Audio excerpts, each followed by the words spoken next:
Hey, good afternoon, Brad. Magic, how are you? I'm doing great. I'm so thrilled that you have agreed to have a conversation with me. You've been the guy everybody was looking at, the IT Nation Connect in Europe, in London, a couple of days ago. You had so many interesting sessions, and I was so thrilled to shake your hand in Yeah. person over there. Well, you're kind, Magic, with your words. Yeah, it's fun to get out in the community and share what we've learned watching partners and working with partners for years and help people be successful. Thank you so much for doing that.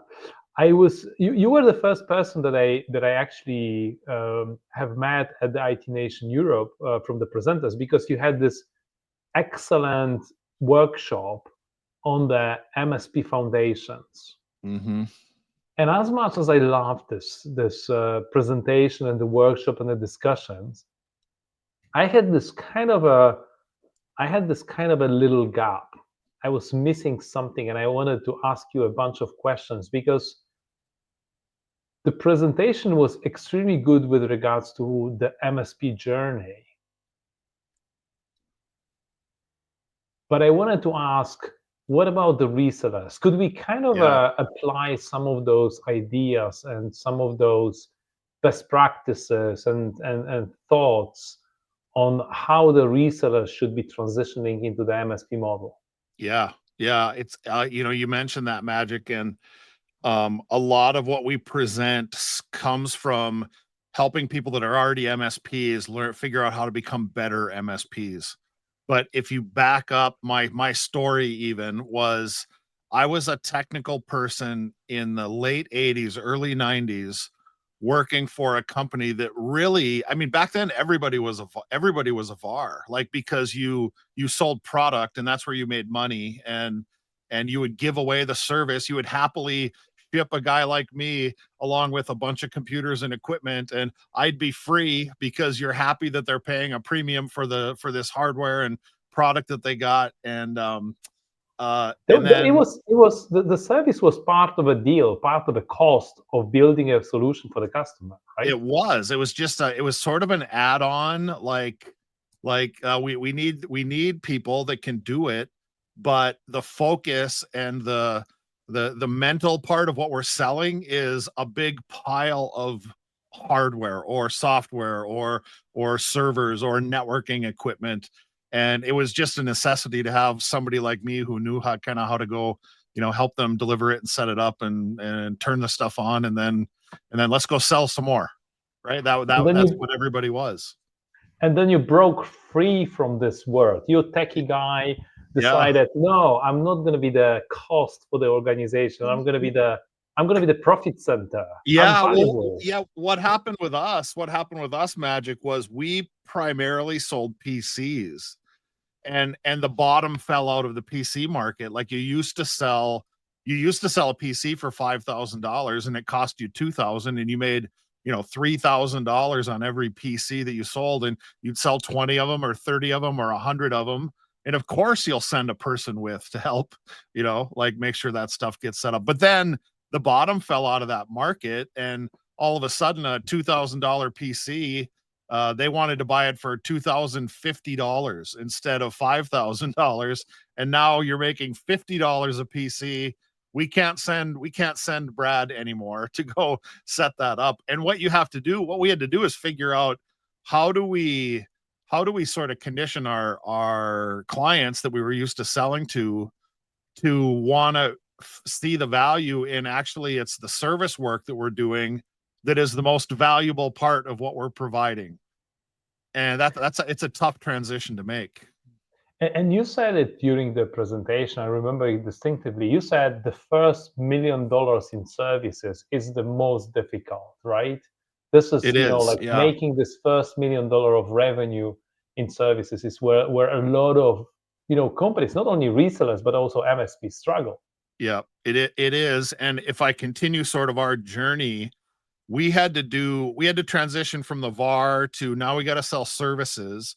But if you sell services as, like, not recurring, where it's like, somebody wants to buy some hardware or product and then we're going to sell some services with it, you have to resell every month. If you're going to hit your number, you have to resell those services, which we did for a number of years until, now if I go back and kind of put some time frame on this for us, about 2004, we thought like we got to find a way to, instead of having services go along with a product sale, we have to find a way where they utilize our services every month, and they're just paying every month for us to help them maintain these networks and the products that they're buying, which was just early versions of managed services. Now that people are, there's a whole industry now that's all they do. Because I mean, hardware, you buy hardware, it's on your stock, okay, in your warehouse. Then you put a margin, sell it, and the hardware is sold. When you Right. have services, the cost is a recurring cost, because the techie guy that you were, wanted a salary. Guess what? Wanted a salary every month, not once every now and Right. then. Yeah. So then, you need to potentially you kind of adjust and kind of align the revenue model together with the cost model, I guess, right? Yeah, right. And it's not just the model. Like the model you can figure out, right? Like on a spreadsheet, you could say, if we got this many customers paying this much a month, we could be profitable. That's sort of the easy part, holding up quotes, like to figure out what it might look like. The harder part is, how do you build and explain and deliver a value proposition that somebody actually wants to pay you, write a check every month to say, yes, I will sign up for that every month. Like I like electricity, like an accountant or like a lawyer retainer fee. Like, yes, we need those services. That's the tougher part, is the value proposition and then delivery. And you made a transition, right? You made a transition, and many resellers, or not many, but quite a few resellers made a transition from this kind of a pure reseller approach to something which we call the managed service, which is a massive industry today. Right. Yeah. We did make that transition, and it's not easy, Magic. In fact, we had to, like, we tried for a while to do both. Like, we tried to be focusing on the hardware and the services. And what we found was it just didn't work. Like, because you would always feel good about half of it and not the other half of it. And we at least anyway we had to go, I would call it, all in on the services side, because we found if we didn't make that big mental leap, we would always continue to discount those services, which in the customer's minds, like the signal we were sending was, the services are still not as valuable as the commodity that we've been selling you all along.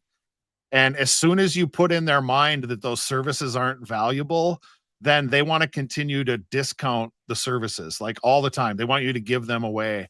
And it's hard to get out of that mentality when you're a product seller. I know that. I've been a product seller for 25 years, Brad, and still, the model that I'm extremely familiar with, and I know inside out, Yeah. is build the building blocks, put a margin on it, find a buyer, okay, Yeah. move to the next one, right? Move to the next one. And this is also the structure of many of the reseller organizations. They have many salespeople, Right. and they don't have too many technical people to deliver the services, but they have many people to go and sell the stuff. And they have, those great relationships with the vendors that allow them to get a very high discount. And this way they make money. Yeah. Yeah. And that, the other thing, and I'm sort of, I think, I'm aging myself, right? I'm showing my age, but back then I was young enough, and we were young enough where we were thinking that our business was providing a good income for us, and hoping that our sweat equity would turn into, well, maybe someday we will sell this. But it wasn't even really, it wasn't that much of a consideration back then that we would ever sell our business, right? There wasn't even really much of a market for business people that were trying to like acquire them. But now, if you fast forward from back then to what we see today, if if you want to maximize your, and I'll use that word again, sweat equity, if you're going to build a business, when it does come time to exit, the amount of money that somebody will pay, the multiple of either revenue or EBITDA that somebody will pay for a managed service business compared to a product VAR based business, like the managed service, it blows the value of a managed service business, blows the value of a product VAR type business out of the water when it comes time to, like, am I going to get paid for my business when I want to get out and move on with my life? But I want to go back to your journey, okay? So Yeah. you started with a mindset change. If you kind of looking back, if you would go through kind of a steps that you would recommend for the resellers to take one by one to get the MSP model. So first you would start with a good kind of a brainstorming, workshopping on how to change, how to understand the model, right? Yeah. What Right. would be the next step? Assuming that there, we have an owner of the reseller and he says like, I get it, Magic. I would like to take this next step. What would be the next step that you would recommend? Yeah. So for me anyway, when we were doing ours, and when we work with businesses that are trying to perfect their managed services now, um, uh, I'm a big believer in putting yourself in your customer's shoes, right? Like get yourself into the mindset of your of what your target customer would be. And here's the challenge that you come across when you do that is, they want something that they need. They want something that's as kind of as simple as possible, and they want something that works. And the challenge is, with all of the technology and what they buy, even if they're a smaller business, they have all of the security needs and the data needs and the backup needs and the help desk needs and the network architecture needs. They have all of these needs that big enterprises have, and they can't afford to go hire the right, if they were going to hire enough people to go do that, they couldn't do it. So what they really want, whether they sort of realize it or not, is, can I find a company, a service that would come in and provide a high level of efficiency and professionalism around all of those areas that I mentioned, but that I don't have to hire all the people to go do it. Like, I don't need a full-time help desk. I don't need a full-time network architect. I don't need a full-time security. In fact, I don't want them, but I cannot afford them. I can't afford them. Exactly right. But what And they I cannot want, find them because finding a great cybersecurity specialist, it's very difficult, and it doesn't guarantee you that you're going to be safe. it But doesn't. And another challenge is, like, if you could find them, you not only would you not be able to pay them, but you wouldn't be able to keep them busy or interested enough, because you have some work, but not enough to hold their attention and to provide career paths for them and all of the things that allow you to keep them. So they're, again, going back to their mindset, they're stuck with, I have all of these needs around my technology and my data. I can't afford to go hire the right team to do it, but can I find a partner that could provide all of those services in a way where I don't have to hire all the people, but I know I'm getting sort of a best in class version of what they would provide. And if you start with that end game in mind, you realize I need to build services that provide, like, all of those pieces ultimately, so that the small business or the medium sized business owner that we're working with doesn't have to chase multiple vendors, go try to find a bunch of different solution providers. As much as you can, you want to build yourself into that. Like, if you have a technology or a data issue or a challenge, we can cover it, right? Like, that's the service they're looking for at the end of the day, is something like that. And you need to build your services to answer as many of those needs as the businesses that you're looking to pick up on require. so how would the reseller build those services? I guess the challenge that I immediately, instantaneously see is, you as a reseller have to hire all those experts, okay? Right. and they almost instantaneously start to cost you stuff. Yeah. And they need salaries, they need career paths, they need Yep. equipment, they need training, whatever. Yep. Uh, but not necessarily you will be able to instantaneously utilize them. So it's a Yeah. pretty It challenging transformation, I it guess. is. Yeah. It's very difficult. Like, how do you get enough critical mass of revenue coming in for you even to be able to afford a lot of those things? Yes. Right. So like my guidance is, if and I've worked with VARs before, would be if you can find one of those things that you need, like perhaps you're selling a lot of the type of hardware or product where what they need is maybe they have their own team to work on like the network architecting level, but what they really Mhm. want help with is help desk. Like, can you help my end users better use the equipment? If that becomes sort of your first, like, okay, let's start by building a help desk type service. It allows you to kind of stepping stone your way to ultimately having all of them, but you start with one. And that may be a scenario where it's you're working with companies that have maybe partially an existing IT staff, so you do help desk Mhm. to help there. Or maybe it's the reverse. Maybe they're looking to like we'll take care of helping our end users, but we just need help architecting and making sure our connectivity works, and we're watching logs the way we need to watch them, and kind of more of the behind the scenes thing. Then you build more of the level 2, level 3 knock type services where you're watching the packets and the traffic, and or nowadays, magic security is on everybody's mind, and a lot of people can't afford the right security specialists. You may be able to start, and there's businesses that do become what we would call an MSSP, a managed services security provider, and start with security and then layer on the other things after that. But you got to find the one thing. And I use the term, you sort of choose your own adventure based on your existing clients that you're comfortable working with, and maybe where's the footprint of need that you see across that existing customer base.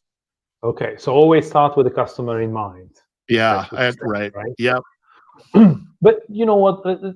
Is there a kind of an opportunity, or is there a possibility that somebody would help those resellers and be able to white label some of those managed services for them? I mean, I don't know, maybe there's a second layer of a help desk, Yeah. or like level 2 support for the help desk. If the Right. reseller is not feeling very confident that he can provide all those services at once, or or maybe SOC, Right. if they cannot. So to maybe build one or two services by yourself, but then augment them with somebody else delivering them as a service to you, Yep. become a hub a bit. Is this a good model? It absolutely is, and that's yeah, there's plenty of businesses that build that way, right? And I work for ConnectWise, and we have a help desk service, and we have a SOC service, and we have a SIM service, and like all of these services where you can sort of turn up the dial and turn down the dial as needed, to provide those services that maybe you don't want to staff, right? And they're there. The challenge usually, and I would say where businesses get stuck is, when they hire those type of services, they want to do almost what I would call a set it and forget it model, where they would hire out those services and then just sort of assume and kind of lose sight of the management of those resources. To be Okay. successful, what you at least need to staff for is the proper management of the outsourced service, like they're your own employees. So you still need to manage that resource. You can't just sort of transactionally buy it and then assume it's going to work. No, it's if you do that, you're not changing your reseller business model to an MSP. You are just selling it. You're just changing the reseller of hardware to reseller of managed Yeah, services, but you're right. not a managed service provider, right? You need to Exactly, do. right. You need to kind of the story that people have to have in mind is, yeah, they can start with outsourcing, but eventually they need to build their own services internally, so they can provide a value. Otherwise, Yeah. They are not really changing anything, are they? Yeah, you're right, Magic. And the sort of the connective tissue, like if I was doing it, the piece that you want to closely hold on to is the account management of that. Like Okay.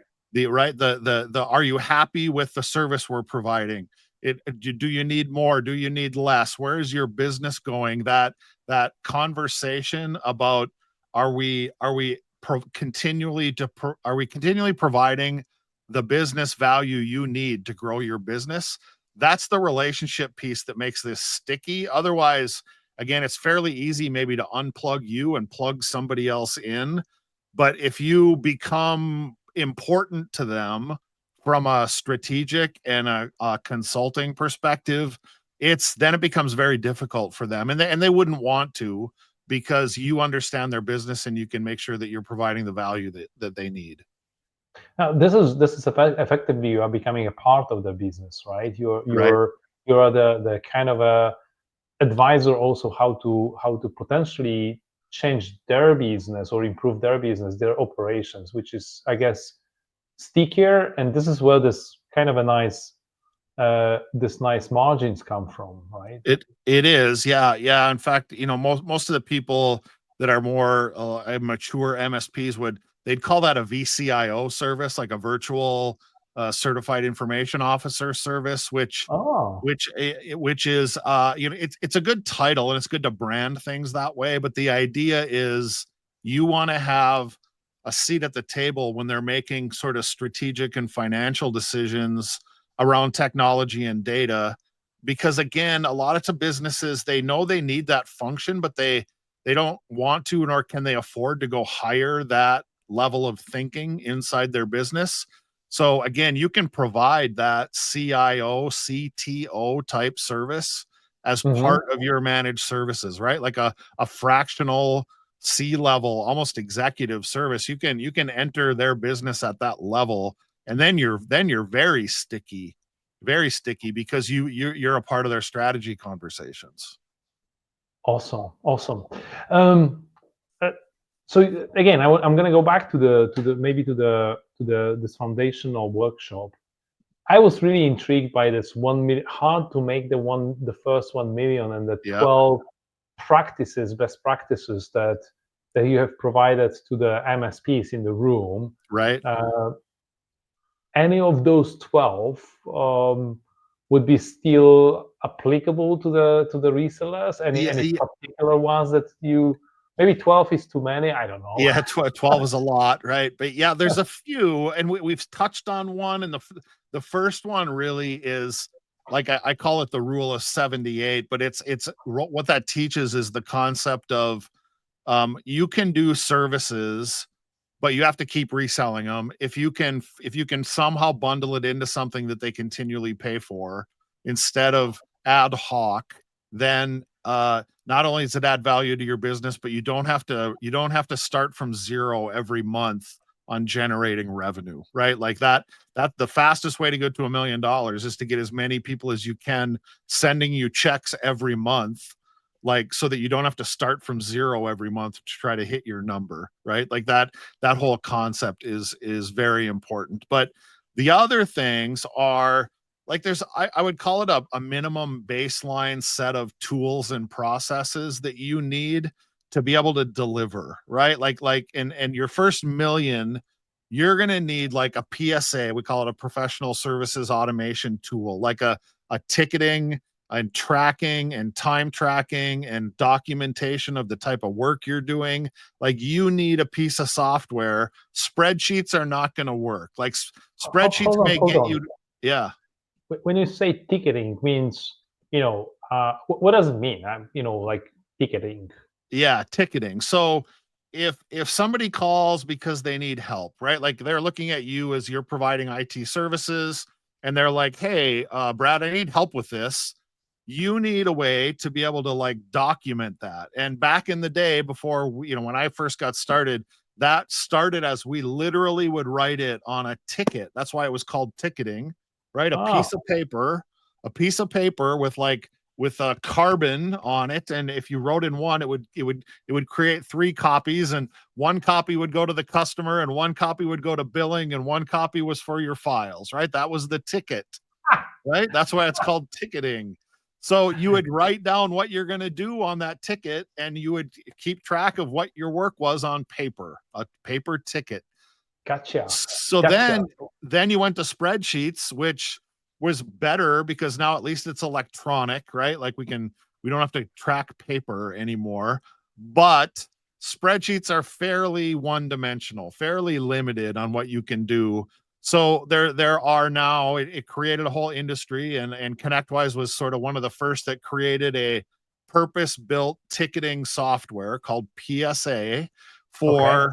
for service providers to be able to effectively like write down your tickets and then document what you did and put time in and create like agreements inside the software to say this ticket is covered by that agreement, so therefore this is the invoice that would come out at the end, either covered by the agreement or not covered by the agreement. So Oh yes, there's because not every call is going to be within the SLA, right? Within could the right, within the right, it could be it could be still billing by the hour. Like there might be a service that I'm providing you because you pay this monthly fee, but there might be some additional services that are not covered by the monthly fee, and I'm going to charge for it as well.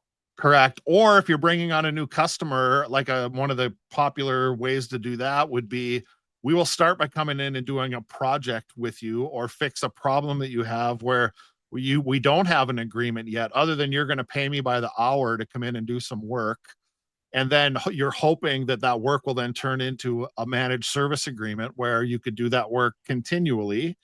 And so that this ticketing tool, again, when you're under $1 million, you're going to learn these processes and these practices, and you're not going to want to do it on paper, and you're not going to want to do it on a spreadsheet. You're going to need a more complicated tool called PSA, professional services automation, that like is built for, yep, these are the kind of things you're going to run into, and we've thought of that, so here's how you manage that inside of our software. Okay, so PSA, it's a ticketing, but you also said it's a monitoring tool or documenting tool, and Yeah. Yeah, there can be a lot to them, and, like, there's another category. There's sort of 2 more fundamental categories. One would be RMM, or remote monitoring and management software. So, okay. those tools are like a agent goes on everybody's computer that you're monitoring, and it reports back into a central database, and, like, for example, it would say, Magic's computer does not have the latest antivirus signatures on it, and so Oh, that's a problem. So you begin to use these tools as a leverage points to report to you what sort of work needs to be done, so you can be proactive in taking care of the networks. That's what they're looking for.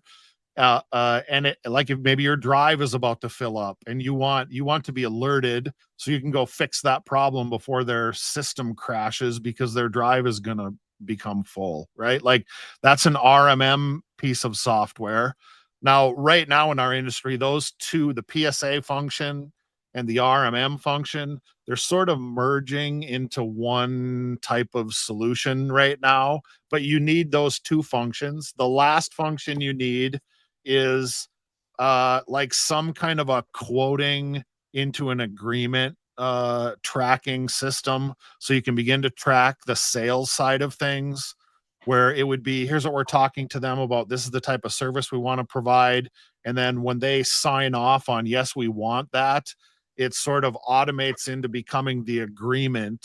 So like it allows you to track and become like mature and professional in going from prospecting a lead all the way through, now we're actually delivering the service, and it's not a clunky disjointed experience for them, because they're always looking at, like, every interaction you have with a client, Magic, I look at, you're sending a message about what's it going to be like to work with me, and if you're not on top of, and if you don't have a decent experience for them to go through your processes, like it sends a very bad message, because that's the type of thing that you're going to help them in their business. And so they expect you to have Yeah, good technology, because that's the business you're in.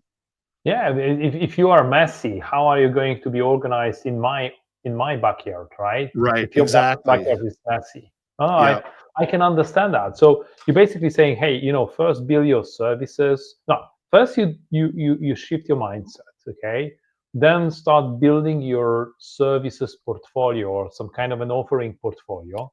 And yep. then the next thing is you need the right instrumentation to make sure that you deliver those services in a professional manner. That's it. Right. Yeah. That's sort of that. We call it a street fight to get to $1 million. It just feels like every day you're waking up and somebody's ready to punch you in the face, whether it's a customer problem or an employee challenge or something. And it's like, gosh, it just feels like every day is a fight. But it feels like if you can get above $1 million, you now have sort of a team of people and enough employees where it kind of feels like I can rise above some of the daily work and really start to try to lead my business in a different way. Okay, so this is a kind of a threshold or kind of a level above which one you are large enough that there is enough, enough customers and enough infra, not infrastructure, but enough kind of a structure within your Yeah, organization that you right. can probably start thinking about the expansion and go away from the firefighting mode to a more of a stable growth or strategic growth approach. Right. Yeah, I look at it like that. Once you get to $1 million, there's like enough tickets and flow of work and flow of information that you now have some systems, some tools, and some people, some clear responsibilities that, like, it's like you've built an engine of a business, and now we can focus on, like, how can we begin to expand that? How can we get more volume through that business? And it allows you to grow. But it seems like until you get to $1 million, you're constantly working and tweaking on that system to try to knock out little problems and quirks and challenges that you have. How long does it take typically a reseller to get to this $1 million? I mean, rule of thumb. I know it's, some of them will be super fast, some of them will be Yeah. slower, but Yeah. what should people put in mind? Is it Yeah. years, months, It years, Yeah, it's a good decades? question. Yeah, well, so again, to your point, like some people do it in a year, other people do it in 20 years. Magic, like where they just sort of get stuck Always. and right, and they can't get there. I think, like, if you followed some best practices and some of the learning that we have on how do you grow and mature a business, you could get to over $1 million in a year or two. I could fairly comfortably say that. Some people will be able to get there faster, but for sure in a year or two, if you followed some best practices, you could get to over $1 million. If you avoid mistakes on the way, right? Ye- If you really plan your way, you are committed and you kind of drive this forward, then you will be able to get there. Right. Yep. Yeah, and we've seen it happen. We've seen that happen. Yeah, yeah. I can, again, to your point, we have a lot of this documented. We have some guidance, and, like, if you follow that stuff, it works, right? We've seen it and we've proved it. You just got to execute. And I'm very impressed because then also uh, at the IT Nation Connect Europe, I was able to dive deeper, a little bit deeper into this concept of IT Nation Evolve, which I Hmm. think is the place where you can get best. I mean, Yeah. getting best practices is not only from some kind of a expert out there, but it's also from others. Yeah. Looks like. Yeah, yeah. So Evolve is our peer group that we have, where you go, and I know this is gonna sound odd to some people, but you go and you sit down with 10 or so other people that own businesses like yours, and you tell them what's working and you tell them what's not working, and you share financial performance and you share how you manage your people and what kind of processes you do. And I know that probably sounds like why would you ever share that information if you're if you're a business owner? But the reality is that when I go back to like when we were a VAR and you're just trying to sell like a commodity transaction, there isn't a lot like that like um uh you don't need to share a lot maybe if you're in that model, like, but if when you get to the relationship piece, if you think you have a secret sauce in your business tied up in your processes or your financials, like you're sort of kidding yourself. Everybody has the same things, the same challenges. They may nuance them different. Where the sharing comes in and where you learn is everybody is at generally a slightly different maturity version, or they're at a slightly different, I need to focus on my project management, but I have a really strong help desk. And so maybe you're trying to build out a different piece of your business that somebody already has figured out. And the reality is the pool of clients and the importance of relationships is so big in our industry that when those owners get together and share best practices, they find that it's all upside, like it's all positive. It's not like sharing your secret sauce is going to come back to haunt you because somebody like gets better at doing it in your own backyard than what you are. Like that just it like it's a fear, but it's not a practical fear for a managed service provider. I have a theory, Brad, about this. Okay, from my observation of a reseller business and now the MSP business, and my theory around this is in a resale space, there is less and less differentiation available. Okay, so Mhm. your life is extremely dependent on a vendor. Okay, so you can differentiate by using a different vendor. Okay, I'm selling Dell, I'm selling Lenovo, I'm selling HP Right. or Yep. HPE. Okay, so you could, but once you get and you're representing, trying to represent the same vendor, it's a question who's going to give you the best price protection Right. or deal That's the only protection, way to deal. differentiate. Yeah. Yep. That's the biggest way to differentiate, because at the end of the day, you're going to a customer and you many times say, I'm going to sell you Dell box. Okay, it's going to be a Dell server, and I'm going to deliver some free of charge services on top of it. Right. Many Yep. times, I mean, not always, but many times. Yep. I know I'm oversimplifying. So your power is the negotiating power with a vendor, and for the best price available, and then you're negotiating power with the customer. So how high you can go between the vendor price and the customer price, and that means if you share your secret sauce, how you're building a cost-effective configuration and get a good price on it, and the other operational excellence is your negotiating power with the customer, then there's not much Right. else that you can keep as your kind of a card, like Right. winning Yep. card. And I think MSP business is much different because you are not really necessarily representing a vendor, but the vendor is just one of the components. And because you are delivering your own services, I mean, I'm talking about the MSPs with a high maturity Yep. level, then every company is slightly different. The operational model, some of the kind of a basic stuff, you can align with others, but at the end of the day, you're going to be always providing this kind of a flavor and secret sauce and a different way of delivering the services, Right. not operationally, but in other ways, maybe different building blocks or whatever. And there's a lot of differentiation above the pure operations. That's Correct. what I Yeah. think. Yeah, yeah, and a lot of that ties into, we went back and I talked about the importance of account management and maybe being a virtual CIO or CTO.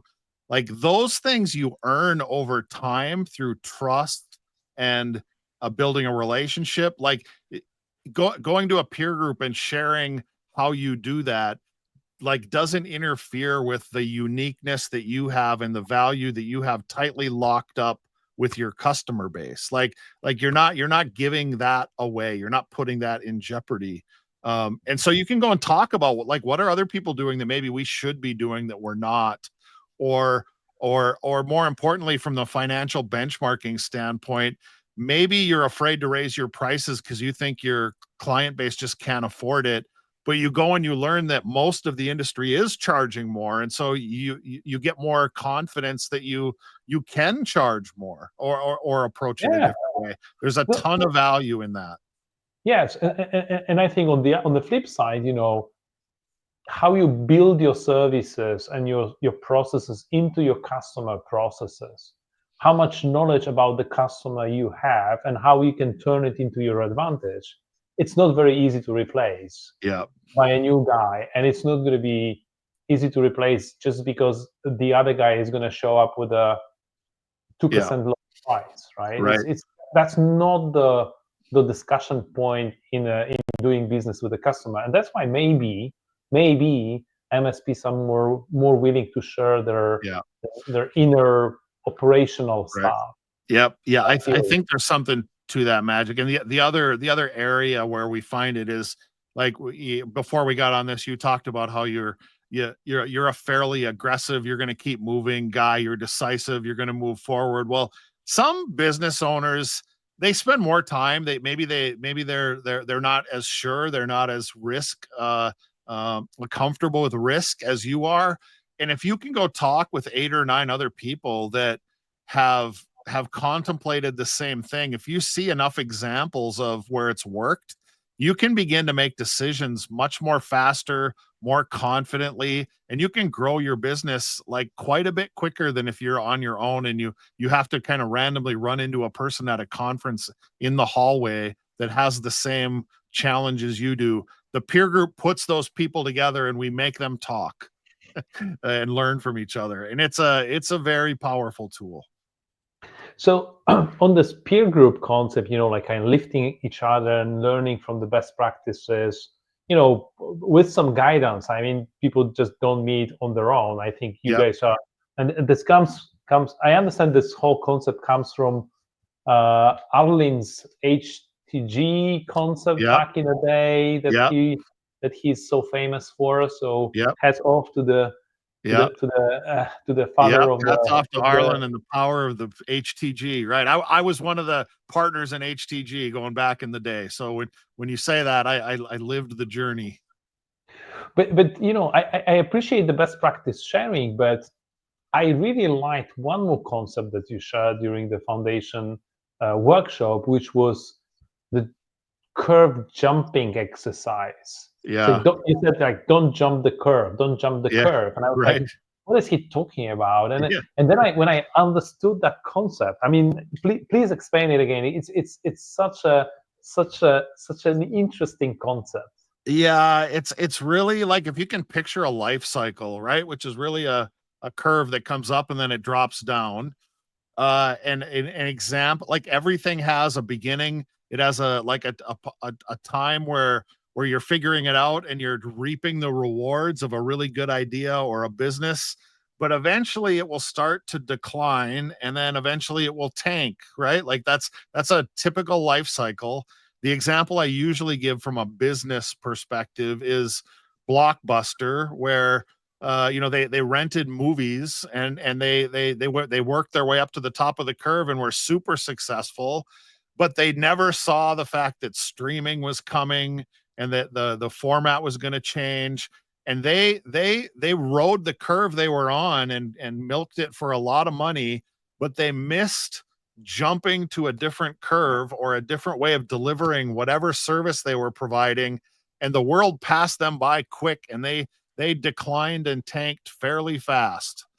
And if you My favorite example is always Kodak, yeah, yeah, yeah, because they exactly, were right. so profitable and they were so great at the analog photography. And I still Yeah, remember, you know, having those discussions with people uh, back in the day when I was in high school. Like, this analog photography is so great, never gonna be replaced by digital. It just has those nuances and it's so fantastic. And then few years later, yeah, bang, you have a phone. Every phone is a photo, and I mean, Kodak is. I don't know if they Right? still exist even. Yeah. If they are, they're a fraction of what they were from a business valuation and impact perspective, right? So yeah, that I mean, and Magic, you're right. The curve jumping concept, you can apply it to a lot of different things, and the reality is, well, I'll give you two examples in our kind of around what we're talking about. For a lot of the VARs right now, for the product resellers, there is increasing pressure that is going to ultimately change that industry, to the point where what businesses have been able to do, they're going to have to jump curves somehow to add services or find different ways to generate the revenue they have in the past. Like they're facing a curve jumping moment. They're going to need to your point. Like they don't want to be Kodak. They want to recognize the moment and make the move before it's too late. But also, I would say with MSPs, the curve jumping moment for us is with the very quick sort of ascension and acceleration of AI, how we Yeah. have delivered services like MSPs they're facing their own, like, are we ready to change? Are we willing to change? Are we going to embrace what AI brings to the table? Because what we're doing today is going to look a lot different 5 years from now than what it looks like today. And if you're stuck in I'm not going to change. I just want to keep doing what I'm doing. I'm doing Time it. is No, going to oh, pass it you worked. by. Yeah. My favorite statement is, "It worked for the last 10 years. Yeah. I'm perfect. I'm good." Yeah. Yeah. Yeah. Yeah. Those days are, you better be careful. But you also said something which I really liked, and I think this applies also to the resellers, uh, because you said if you want to jump over the curve, or like Yeah. You can't skip curves. don't skip curves, because it, Yeah. it was it was like, hey, you're gonna go to some of those events and you're gonna hear about all those kind of golden rules of the future that are like maybe 2-3 steps away from you. If you Yeah. try to jump over there, Yeah. Right. So what that is, we get, like, if you're a $1 million service delivery organization, and usually at $1 million, you're to the point where you probably need a little bit more structure on your team and how they work with tickets. And if you talk to a $10 million service delivery organization, they may tell you, well, what we've done is we've created like 3 small groups. We call them pods, and we have pod leaders, and they get to know their customers really well. And it sounds great. Like that's where I'm going to go. But what you realize is you're not big enough, nor are you sort of mature enough to go there. And then you try to implement what it would be a good idea if you were $10 million, but it's not a good idea if you're $1 million. So that's called skipping curves. Like there's a step in between, which is you need to figure out just sort of how to run a larger service organization before you break it up into smaller ones again to deliver like a professional service to $10 million worth of customers. Like you can't skip curves. There's a lot of good ideas that are good for somebody else, but not quite good for you yet because you're just not there. I wonder if this is not one of the reasons why resellers have such a problem migrating to the MSP model. Because I've heard from several CEOs of a reseller. So, okay, so I've tried this and I hired this super, super duper great MSP expert from an Yeah. MSP company, and he came with those ideas and they Yeah. don't work. Right. I mean, no That's it. wonder. No Yeah. wonder. The guy is You're coming with an ideas that are like 300 light years ahead of what you right. can deliver today. Yeah. Yeah. And what happens, Magic, is like if you hire a person who's really good and has run a service department of like $10 million or $20 million, and if you're a $2 million MSP or service provider, like that 10 million to $20 million person is thinking, well, like I need to hire somebody. HR will help me go hire somebody. But when you're $2 million, you don't have an HR department. Like that's your job as service manager, is to go find somebody and hire them. Or you might have an HR department because you might be a fairly large, uh, reseller, right? Yeah. But the HR person will have no clue where to source or how to interview or how to Right. qualify the Right. candidate. So at the end of the day, don't expect HR to go and scan and screen your candidates and deliver the 5 top ones Right. to you. Yeah. To your point, right? You have to almost go and do all the work, even though there might be a pretty good HR department. There might be a pretty good, I don't know, logistics department. There might be a great procurement department. Right. There might be a great Yeah. procurement department that knows nothing about, Yeah. getting you the right type of elements to build your services, to Right. build your managed services Yeah. practice. So Exactly. I think Right. I did like it because I think I've heard it so many times.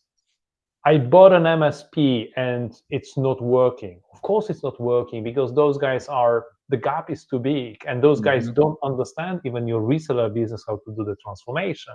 Yeah. That's another theory I have. Yeah.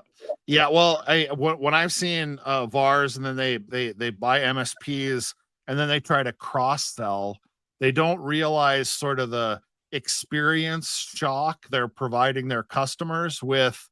Like you have on the MSP side, they're used to a very slow, strategic, relational, long term, like we're going to negotiate and like over time we're going to build a plan together and then we're going to execute the plan. And to a VAR, that just sounds like, well, why are we wasting all our time? Here's the No, transaction. Let's like, are you ready to sign? And it's like, it's sticker shock. They don't know what to do. or hire a techie guy, and he's gonna return. Like his ROI is gonna be in 2 years. Right. What do you mean? Yeah. You, Yeah. you cannot sell him for the value of him plus 20%. Yeah. No, Yep. you need Right. to invest. Yep. And Right. it's a It different is. investment as well. You need to It invest in is. skills, certifications, the tool set and everything. I did like it because you told several MSPs out there. It's like you go there, you hear from all those guys, like those recipes for success. They are not your science recipes for success, and I Right. did like this Yeah. element of the conversation as well. Yeah. Great. So I think we covered a lot of interesting topics, from kind of a moving from a VAR to an MSP, through mindset change, through building offering, and then also building the instrumentation or kind of a framework for Yeah. for Your for tool running set. it, Right. the tool set, the resources. Anything else? Any other advice that you would give to the resellers when they are thinking about this? I mean, I know they should do it now. Yeah. Okay, Yeah. it's probably the one of the last moments, unless they are on this kind of a race to the bottom with the cost, because I Yeah. know that some of them are. But yeah. Yeah, well, the only thing that comes to mind, Magic, you touched a bit on it earlier, is when you're selling product, you can leverage and sell the logo and the reputation of the vendor that you are selling the product for. When you are a services provider, the logo and the company that you're trying to pump up and promote is your own, not somebody else's. And so you have to learn how to communicate a value proposition around your logo, not leverage, because you're not focusing on the product. To a service provider, the logo behind the product is a secondary thing. It really sort of doesn't matter. What's important is we know what to do with all of that equipment. It doesn't matter if you buy the Dell or if you buy the Lenovo. What matters is you work with the MSP awesomeness company, right? Like that's what your value comes from. And it's a different value proposition and sales conversation to build trust into your own brand than it is to be able to leverage an existing brand and all of that kind of muscle and resource that they represent. And that's why you were recommending for the MSPs to put like what 20% in a sales and marketing and messaging, Yeah. and you know, this is and it's not the vendor money, right? A lot of resellers, It's your own, right? Right. yeah, a lot of resellers Yeah. just rely on MDF. Right. Here, the MDF might come, might not come. It's Right. going to be your margin that is It's going to gonna work be for yours. you and build That's your right. own logo. Yeah. The good news is service margins are closer to 50%, which are, you know, you have more room to play with than you Yes. do when you're selling the product, right? So Yes, yeah. that is very true. What is your advice? The last one that I would like to ask you for Yeah. is, what should be my next step? Who should I talk to? What kind of is there anybody else that I should engage with as a next step when I'm trying to guide the resellers to move to the MSP space? Yeah, when Is you there are any- sorry, are you asking me like who's another important person or knowledgeable person you could talk Yeah, to? I Yeah, mean, the well, next IT Nation Connect is what, Orlando in November. So it by is. then I should Yeah, be yeah, talking to some other people. I yeah, know I want to go there, but you know, yeah, right. Well, there's two names that come to mind, and maybe one you've heard of and maybe you've talked to, but Paul Dipple, are you familiar with Paul? Like, I don't know Paul. I've heard of him. I think yeah, he so was the one who has built. Paul Um, built service leadership, which Peter Kajawa sort of Paul hired Peter to take it over, and Paul has since, and I'm going to hold up quotes, sort of retired. He's gotten out, but Paul is a mastermind when it comes to VARs and transitions like this. And I have one more name for you, and this is a person that I've worked with for years who is a VAR who is trying to kind of tame the services monkey inside of his business.